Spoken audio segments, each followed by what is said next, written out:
Hi guys, this is Mrs. Millis' Message, a new video series by me, the one, the only, the Mrs. the Millis. It's all about experimental design, which are parts of an experiment. And it's me, Mrs. Millis is your teacher, is your director, is Bethany Millis, the one and the only Bethany Millis. Okay, I need you to meet my buddy Jamal. Say hi, class. Hi, class. I'm Jamal. Okay, Jamal has a question. Jamal wants to know, what shoes should he wear at his next track meet? This is very serious because he wants to win the next track meet, okay? So he needs to figure out the best footwear. For this, I need you to take out your notes. Now, by notes, I mean, hello, I did most of the work for you. I typed most of the definitions up. You got to write a few things so you can handle that. So we're going to do an experiment to help Jamal determine what shoes are the best shoes to wear for track meets. But the first step of any experiment is having a good problem statement. So make sure problem statement's facing up to you. The problem statement definitions here is a question that guides the experiment. If you notice, problem statement has an AKA, that means also known as. So problem statements could be also called testable questions. We will call them both in 7th grade. So it is a question that guides our experiment. So our question is going to deal with shoes and what shoes did Jamal wear. It must be open-ended, which means I can't say yes and no questions. So I can't say, will flip-flops be the best shoes to wear at my track meet? Because that's a yes-no question. It has to be open. And it must include your IV and your DV. So a good format is this here. What effect does blank have on blank? What effect does the type of shoe have on how fast Jamal can run? So let's write that question down. I'm going to start with, what effect does the type of shoe have on how fast Jamal runs, and I'm going to be very specific here, 100-meter race? Question mark. So you need to pause the video if you didn't quite get that down, because that is going to guide our experiment. Pause the video now. Great, welcome back. I'm glad to see that you have a lovely problem statement written down. Let's write a hypothesis. A hypothesis is a tentative, which means temporary, testable answer to a scientific question. So we're trying to figure out, it's kind of like a prediction. It must have 3 different rules. It must be an if-then statement for Parkway. It has to be if-then. So it starts with the word if and then's in the middle. It must include the IV and a DV. It must be directional, meaning you have to be very specific with your prediction. So Jamal can't say, if I wear shoes, then I'll run faster, because you're not saying which shoes. So he has to be very good with his hypothesis. So let's write one out. If it's always the first word. If Jamal wears, and I'm going to go with running shoes, because I have common sense, comma, then, has to be then, Jamal will run the 100-meter race. And I gotta be very specific here. So do I think he'd be fastest or slowest? And I think he's gonna be the fastest. So pause the video, write down the hypothesis, and make sure it has all the parts. Okay, welcome back. So now, great, you have a problem statement and a hypothesis written for Jamal's experiment. Let's get ready to flip this page and look at the parts of an experiment. So here you'll notice I have it kind of side by side. I have the variables, and then we're going to write our examples. So let's go through the variables. The independent variable, also known as the IV. Go ahead and write IV right here. The IV is the thing you change in experiment. Some people say, I vary it. Vary spelled this way means I change. So what is Jamal changing? Well, let's introduce this. Dun, dun, dun. Jamal is changing type of shoes. And it is so cool. So let's pause, let's go ahead and write types of shoes in our examples over here. If you write just the word shoes, wrong answer, because that's not specific enough. Is it the age of the shoes, the size of the shoes, the color of the shoes, the cost of the shoes, the shininess of the shoes? I don't know. So you always have to say something. I want the type of shoe. Okay? Let's look at the next thing that Jamal needs to figure out. It says levels of the IV. This is the ways you change your IV. You need to have a minimum of 3 changes. So, we need some levels of the IV. Let's pull in some running shoes. Let's pull down some Timberland boots. I hear those are the cool kid boots.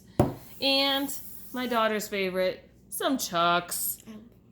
So, he is going to have 3 levels of the IV. His IV is a type of shoes, and he's going to wear 3 different types of shoes. Those are called levels of the IV. Okay, so we need to write those down on our notes sheet. So, the first one is running shoe. You can get that at any sporting goods store. And then he's going to get his nice Timberland boots, because I hear that's what the cool kids wear. And some Converses. 3 different types of shoes. Okay, well, what the heck is Jamal going to measure? So, let's meet the dependent variable. The dependent variable is what you measure in the experiment. Some people call it the data variable, so you know what DV stands for. So it's what you're measuring. I got these. Sorry. Bless you. Okay, Jamal has his dependent variable ready to go, and he is going to measure the time it takes to run 100 meters. Okay, that is what he's measuring. He's very specific. He's going to measure how long it takes him. So we're going to go back over here and write the same thing. Time it takes to run 100 m. That's meters. Okay, in order for Jamal to make sure he's only testing one thing at a time, he can only have one independent variable, so he can't be changing lots of different things. We need to start thinking about constant conditions. Let's think of that word. These are the conditions, like the way the experiment is run, that needs to say constant, which means the same. The definition says these are kept the same for all trials. This ensures that all trials are equally impacted by the constants and that the experiment is valid. So, come back here to Jamal, and you're going to see some constant conditions.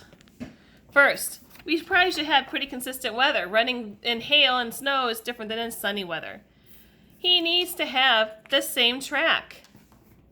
That way there's not obstacles or the same obstacles. He needs to have the same distance run. So he's always going to run 100 meters. And finally, it needs to be Jamal each time. If Jamal runs versus me, I ain't no fast runner. So we need to have that to be consistent every single time. So let's go back to our handy dandy note sheet and write down our constant conditions. Now, when my daughter was helping me prep this video, she's like, what about the same stopwatch? Which is a great suggestion, a very common suggestion. However, we need to pretend that every stopwatch was made correctly, and we cannot list tools as a constant condition. Okay, so Parkway will count that wrong. So never list a tool like the same stopwatch. We just have to assume every stopwatch is made the same. Okay, here's the most annoying definition, the control. It is the baseline of the experiment used to compare data, often the lowest level of the IV. So if these were numbers instead of types of shoes, if it was like number of batteries, you have 1 battery, 2 batteries, 3 batteries, it will be the lowest number. So for control, when it's like a thing like this where it's types of something, it's going to be the most normal type. So that's going to be ding, ding, ding, ding, the running shoe. Your running shoe is your control here because that is the pretty standard type of shoe of which you should run in, hence the running shoe. So let's write control. We're going to write the running shoe. And you're going to compare how the other 2 types of shoes did to our control here, the running shoe. Okie dokie, Artichokes. If you did not finish these notes, pause the video or rewind. If you did, flip to the next page. Okay, so now you have to do a data table. Data tables almost always look the same way. Data tables have about 4 rules. You have to have a title. You have to have a space for all the trials, trial, trial, trial, and a space for the average, average. You have to have units and label the IV and DV. So let's do that now. Why don't we? Oh, I think we shall. So the IV we already wrote. We said types of shoes. The dependent variable is the time it takes to run 100 meters. Hey, pay attention. Those words are literally the same words I wrote here for IV and here for DV. I don't have to think very hard. Once I figured out my IV DV, I copy it. Okay? So I copy it word for word here. And my 3 levels are the 3 types of shoes. So I'd write running shoe. I'll write boots, because it's shorter than Timberland boots. And then Converse. Oops, I spelled it wrong. Oh well. Okay. Now, there is no 4. I didn't choose a 4th shoe, because I thought it would be dangerous to make Jamal run in flip-flops. So Jamal would have to do this to have a proper experiment. He would need to run each shoe 3 times. And then we'll add those up. Add, divide by 3, because there's 3, and then that will give you your average. Or a mean, same difference. Okay, so Jamal did do this, just in case you're wondering. And for the running shoes. Drum roll, please. Oh, yeah. For the running shoes, he has an average of 25 seconds. Zoom out so you can see the running shoes. For the boots, 40 seconds. Those are not so good. For the Chucks, Jamal ran 30 seconds. Only 5 extra seconds versus the running shoes. That's not so bad. You can wear your Converses to gym class, I guess. So we would write those times. These are the averages, because I pretended I did it 3 times. 25 seconds, 40 seconds, and 30 seconds. Write my averages right there, because I already did all these trials I'm pretending. Now Jamal has to do the best thing. He has to graph. So let's zoom in on the notes. Graphs have to have 6 different rules. He needs a title. Oh, crap, I forgot to write a title. Let's go back. We need a title. The effect of types of shoes on time it takes to run 100 meters. Super long and annoying, but necessary. The reason why we want very specific titles here is because this data table should be able to communicate to anybody exactly what the experiment was about. So if we gave this data table to Mr. Phillips, he would know that I made Jamal wear different types of shoes and I timed them for 100 meters. It's very specific. So that's why data tables are always going to have very long, specific titles. Now the good thing is, once you do this title, that becomes that title.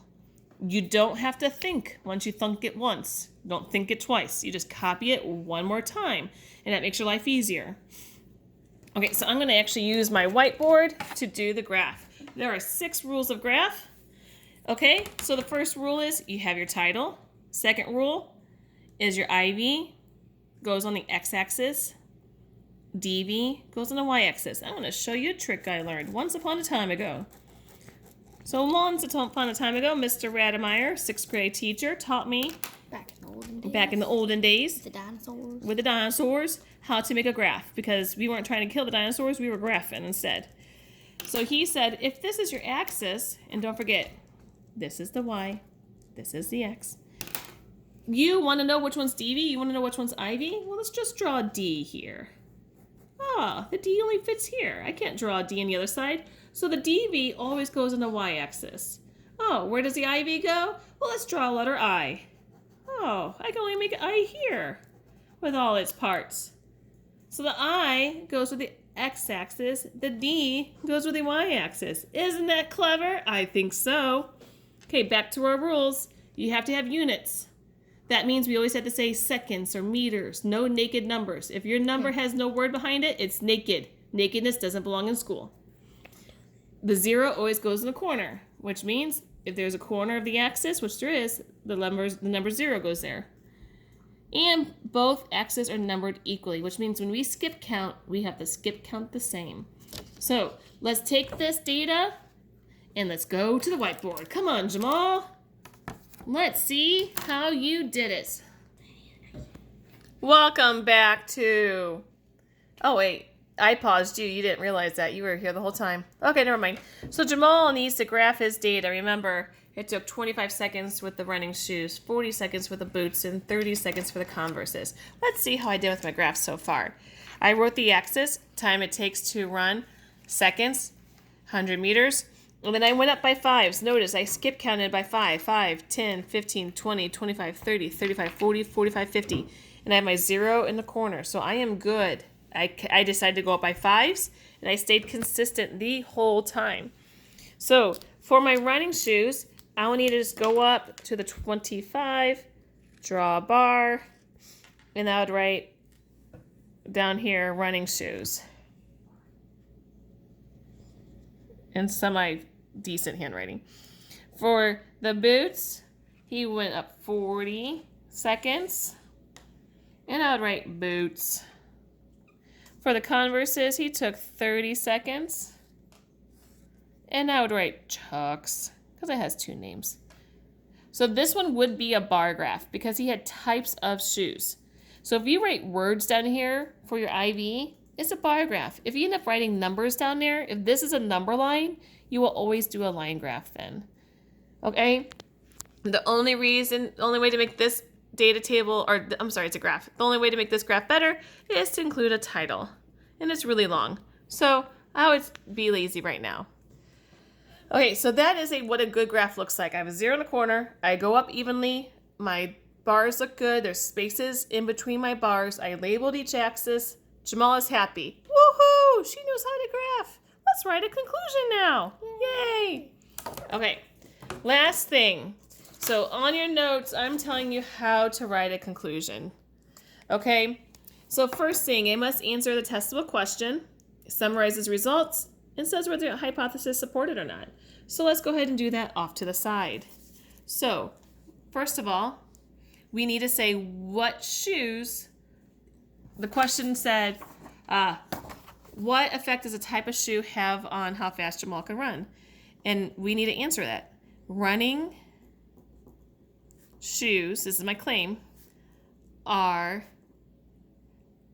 the fastest shoes for running a 100-meter race. I don't want to say the word best because that's an opinion word. I was very careful and chose fastest because I can support that right now with my data. So I actually need to look at my data to make sure I know what's going on. And so my data, so I'm going to label this sentence my claim. And now I'm going to have my evidence here. My evidence is Jamal took 25 seconds to run 100 meters in running shoes. And I need to have another point to compare it. So I'm going to put like a semicolon. While it took, I'm going to do the big one, 40 seconds for him to run in the boots. This is very specific data. So I'm comparing how long it took my shortest shoes, the running shoes, versus the boots. So I could really say, oh yeah, that's a lot of seconds. My last sentence needs to be, was my hypothesis supported or not? And I predicted that the running shoes are best. So I would say, my hypothesis was supported. Now, in Parkway, we have no words, okay? I can never, ever say a few words about my hypothesis. So I can never say I was right. I can never say I was wrong. I can never say correct or incorrect. Any other words like that? Oh, no, they can say that. Oh. You can't say these no words because one day somebody might do the same experiment and happen to run faster in boots. And then your data is no longer the right data. So we never say right, wrong, correct, incorrect, because someone could come around and prove you wrong. So we will only say 2 words. So we'll call those the yes words. The yes words are supported or not supported. Okay? I want to see that written on your note sheet.